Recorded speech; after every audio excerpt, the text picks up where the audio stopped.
My name is Flynn Broady. I'm the district attorney here in Cobb County, Georgia. What led me into law? It was a long time ago. I just happened to be driving from Texas to Birmingham, Alabama, and got into a car accident. I didn't have a lawyer, and I got blamed for an accident that I shouldn't have got blamed for. So when I went to court, the judge ruled against me because I didn't bring my wife with me.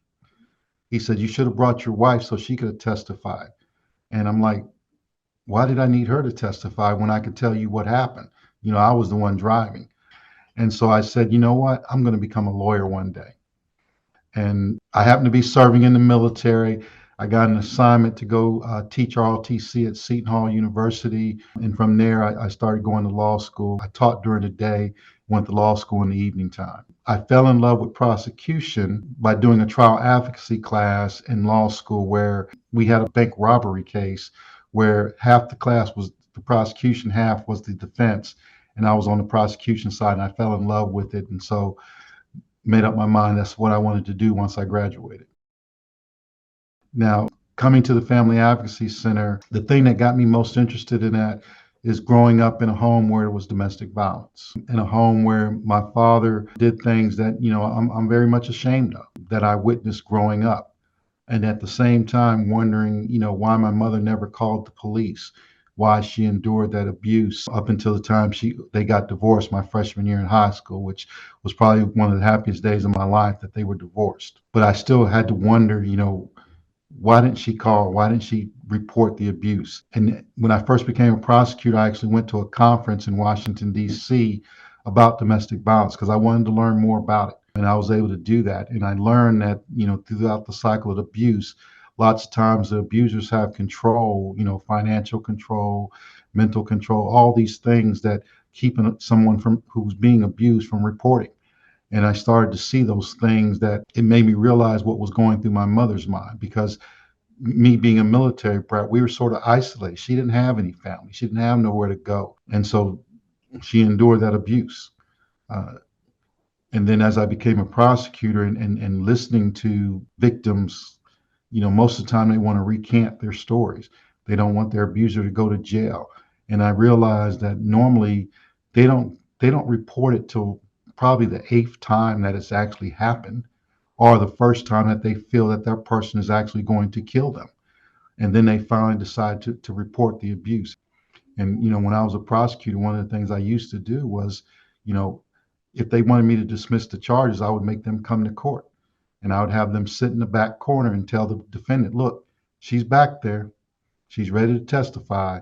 If you don't take this plea, this is what's going to happen. And 9 times out of 10, they took the plea because they didn't want to go to jail for an extended period of time. But I used to tell the victims, if you don't allow me to prosecute him, I can't make him get help. And the thing about domestic violence is it continually gets worse. And that's what they have to understand, that it's not going to get any better unless you make that person go get help. Most victims, they wait for a long time before they actually report their abuser. And they don't understand that there's available resources in the community to help them get away from their abuser, to make sure they keep them safe. And they have to understand the trauma that they put their children through when they see it. And so it's so important that they understand that, not only does it affect them, but it affects their kids. And their kids become more likely to, copy the abuse, drop out of school, start using drugs, uh, come into the criminal justice system, all because they sat there and went through that trauma that their mother or sometimes their father goes through from an abuser. Well, I'll start with Kim McCoy. She was the person who applied for the grant for this position. They had just accepted the grant 2 months before I came on board. And because of my background and prosecuting domestic violence and also my family background, I said, this is something that we need to do and that it's important. And so we went full speed ahead on it. The big thing for us at first was learning the different aspects of our family advocacy center, or what the rest of the world calls them, family justice centers, visiting different places, Greensboro, North Carolina, Chattanooga, Tennessee, San Diego, Birmingham, Alabama, visiting those places to learn what all goes into a family justice center, learning those things and learning the effect that it had on the communities where they've been placed. When we went to Greensboro, Ms. Johnson gave us an overview of what the Family Justice Center did there and how it started the reduction of family violence in their community. They went from, I believe she said, 15 family violence fatalities all the way down to zero in a 5-year period. And that was just amazing. And that's what I hope to do here in Cobb County. We're averaging 10 a year. And that's an incredible number when you think about it. And it's a number that sort of, if you were to put a monetary figure on domestic violence abuse and what it has, it's close to $1 billion a year for our community that we lose from victims not being able to go to work, from victims' hospitals having to go to the hospital, from victims having to come to court, defendants having to come. All those things add up to almost $1 billion a year for our community that is taken out of our economic well-being.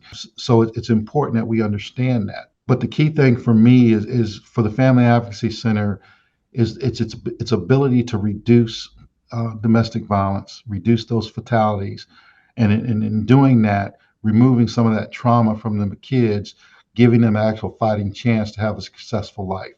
Because I was lucky.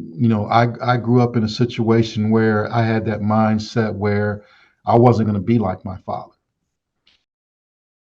All our law enforcement agencies are going to be partnered with us. Safe Path, which provides family resources, it provides limited housing, it provides exams, forensic exams, both for sexual victims and for abused victims. Live Safe Resources also provides food.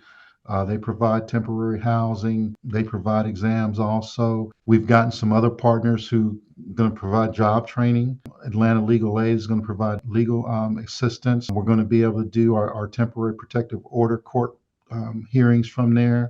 They're going to be able to find help with lodging, help with job resources, help with food.